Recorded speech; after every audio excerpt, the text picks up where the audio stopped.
श्री गणेशाय नमः। श्री सरस्वत्यै नमः। श्री पुराण पुरुषोत्तमाय नमः। श्री अस्मत् गुरुचरण कमलेभ्यो नमः।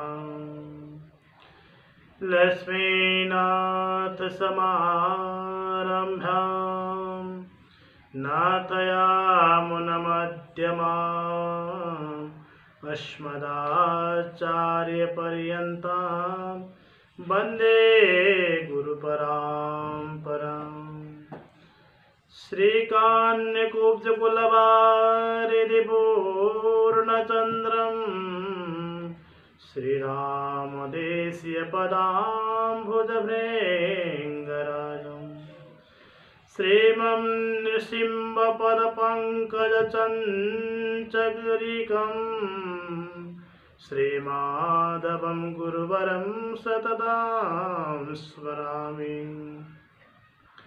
गुरुर्ब्रह्मा गुरुर्विष्णु गुरुर्देव महेश्वर गुरुर्साक्षात् परं ब्रह्म तस्मै श्री गुरवे नमः।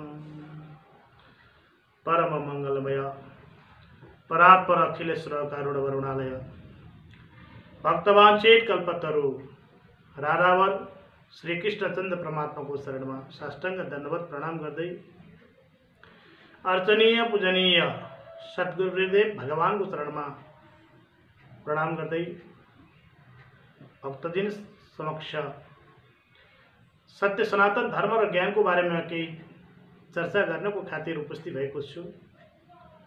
आउनुस् अब हामी यसैको बारेमा केही व्याख्या गरौँ। धरती सञ्चालयति जीवन पद्धति असौ इति धर्म। हाम्रो संपूर्ण जीवन को गतिलाई जुन पदार्थ वा वस्तुले धारण गर्दछ अथवा गरिरहेको छ त्यही नै धर्म हो। धर्म सत्य हो, धर्म दया हो, धर्म विवेक हो, धर्म ज्ञान हो। विवेक वा ज्ञानले मानिसलाई शाश्वत सत्यतिर उन्मुख गराउँछ, असत्यतिर विमुख गराउँछ। जीवन असत्यको पुञ्ज हुँदा हुँदै पनि सत्यांशले युक्तता यसमा रहेको छ। त्यसैले वेदमा भनिएको छ, इदम अहम नृतात्म सत्यमुपैभि। म यो असत्य रूपी जीवनबाट सत्य रूपी परमात्मामा पुग्न सकूँ। उपैभि को अर्थ हुन्छ सत्यतामा परिणत हुन सकूँ, जीवन मुक्त हुन सकूँ, सांसारिक भवबन्धनबाट मुक्ति पाऊँ। सांसारिक भवबन्धन भनेको के हो भन्ने जुन प्रश्नहरू उब्जिन सक्छ, श्रोताहरूको मुखबाट आउन सक्छ र आउनु पनि पर्छ। वास्तवमा आजको युग भनेको वैज्ञानिक एवं कम्प्युटरको युग रहेको छ।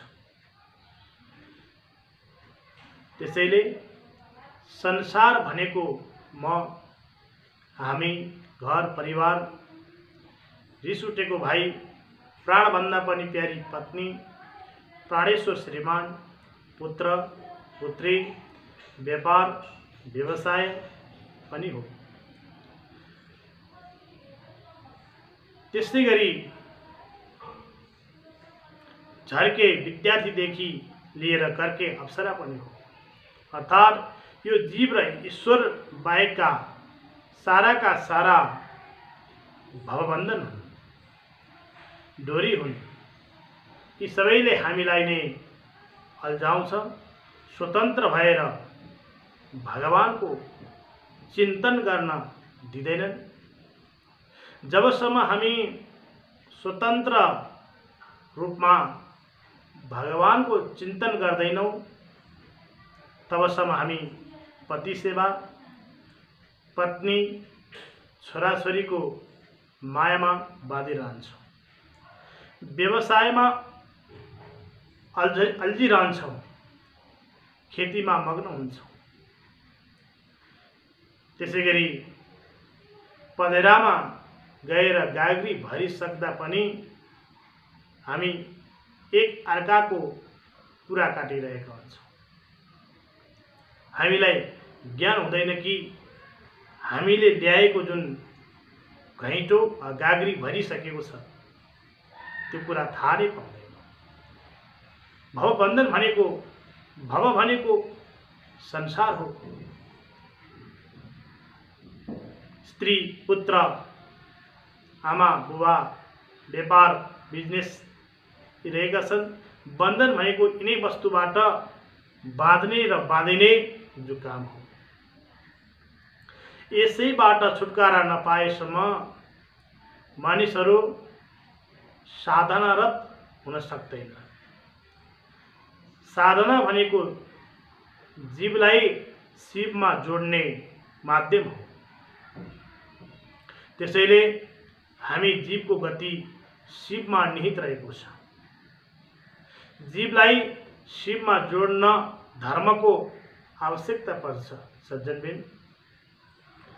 जसैगरी दुईवटा वस्तुलाई जोड्ने माध्यम सुलेसनहरू हुन सक्दछन्, त्यसैगरी हाम्रो यो अनित्य शरीरमा रहेको जीवात्मालाई परब्रह्म परमात्मा परमेश्वर शिवमा जोड्नको लागि धर्मको मलमको आवश्यकता पर्दछ।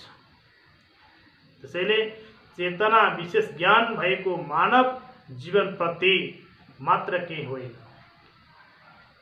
मानवोचित कर्म पालन गर्ने गराउने माध्यम भनेकै धर्म हो। धर्म रहित मानवलाई मानव भन्न सकिन्न।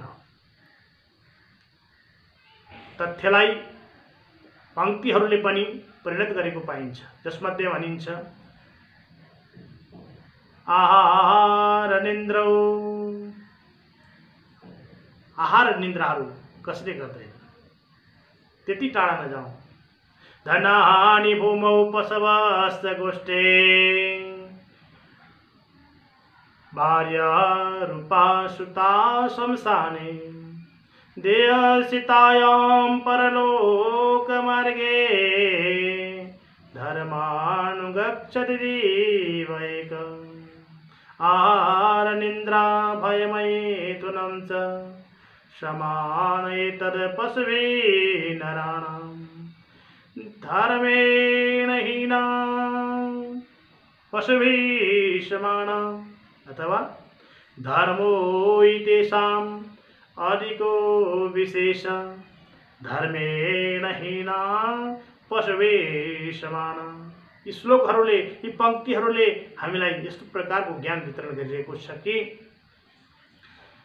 हाम्रा चर्म चक्षुदेखि जति वरिपरिका वस्तु, सबै वस्तु हामीलाई बाँध्ने डोरी रहेछन्, यिनीहरूबाट बिस्तारै बिस्तारै फुत्केर आफ्ना कर्मको खातिर कर्म गर्दै गर्दै अलग भएर आफूलाई स्वतन्त्र बनाउँदै गराउँदै लैजाने स्वयंले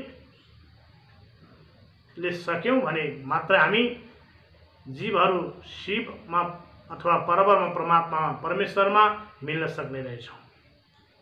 यही परमात्मा समको मिल्न नै जीवनको सार्थकता रहेछ।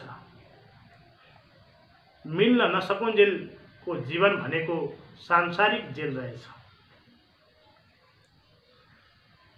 जेलबाट छुटकारा पाउनको लागि गरिने सत्य प्रयासहरू नै हाम्रा धार्मिक कार्यहरू रहेछन्। यही नै शास्त्रहरूको वचन रहेछ। पहिलो धार्मिक श्रृङ्खलामा हामीले हाम्रो जीवन पद्धति धर्मानुसार नै चल्नुपर्ने रहेछ र जीवलाई शिवमा सायुज्य प्राप्ति गराउनु नै जीवको उद्देश्य रहेछ भन्ने कुरा थाहा पायौँ। यस श्रृङ्खलामा मानव जीवनको शाश्वत धर्म, मानव जीवनको जुन शाश्वत धर्म हो के कस्तो र सम्बन्ध छ भन्ने विषयमा चर्चा गर्नेछौँ। धर्म भनेको शाश्वत सत्य हो। यसमा शाश्वतबाट जब हामी वञ्चित हुन्छौँ तब अधार्मिक बन्दछौँ। शाश्वत सत्य भनेको वेद रूपी ज्ञान हो र वेद र ज्ञान मात्र द्वारा छुट्याउन सकिन्छ सत्य र असत्य के हो। ज्ञानको पुञ्ज भनेको नै वेद रहेको छ। वेद शब्दको अर्थ यसरी गर्न सकिन्छ, विद ज्ञानी धातुबाट वेद शब्दहरू निस्कन्छन्। वेद भनेको नै ज्ञान हो कि ज्ञान भन्दा शाश्वत सत्यहरूलाई जान्न, शाश्वत सत्य बाहेक अरू जे जति कुरा छन् ती सबै मिथ्या छन्। केही सत्यता स्वरूप भए तापनि परिणाममा सुखदायक रहेका छैनन्, वास्तवमा तिनी सत्य पनि होइनन्। वेदले अर्थात् ज्ञानले निर्देशित कर्तव्य नै धर्म हो। वेदले सत्यतिर मानिसलाई लैजान्छ, उन्मुख गराउँछ। वेद ज्ञानको समूह हो। ज्ञान सबै जात जाति धर्म संस्कृति मानवका लागि अपरिहार्य रहेको छ।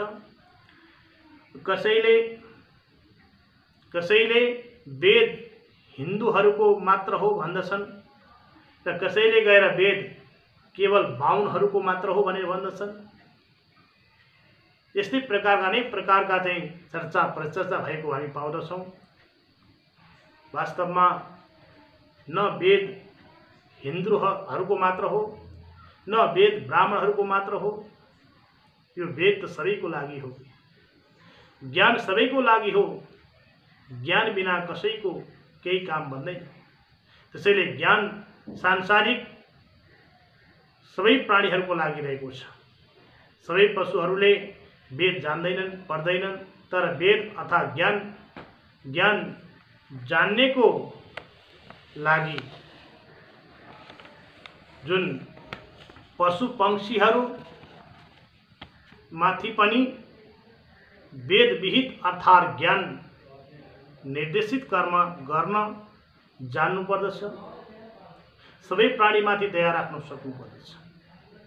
यसै प्रकारको व्यवहारिक ज्ञान पनि वेदमा रहेको छ। त्यसैले वेद प्रणीतो धर्म अधर्मस्तद्व्यतिरेय वेदो नारायणो साक्षात् स्वयम्भूरित सुश्रुम भनिएको छ। पुराणहरूमा यी वचनहरू आउँछन्। व्यवहारिक ज्ञानलाई पनि लिएको छ। यसमध्येमा नीतिका वचनहरू हुन्। सत्यम वद, धर्मं चर, अहिंसा मा कुरु, हिंसा नगर, आचार्य देवो भव, पितृदेवो भव, मातृदेवो भव, अतिथि देवो भव।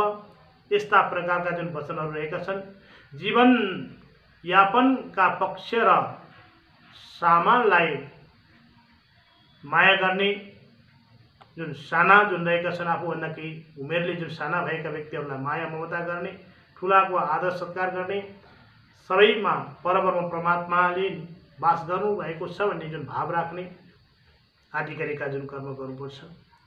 व्यवहारिक जुन पक्षहरू या त सबल हुँदाहुँदै पनि यसको ज्ञानको अभावमा आज हामी वेदलाई तिरस्कार गर्दछौँ। ज्ञानको अभावमा हामी आज वेदलाई अरू कसैको हो भनेर भन्दछौँ र ज्ञानलाई स्वीकार गर्दैनौँ।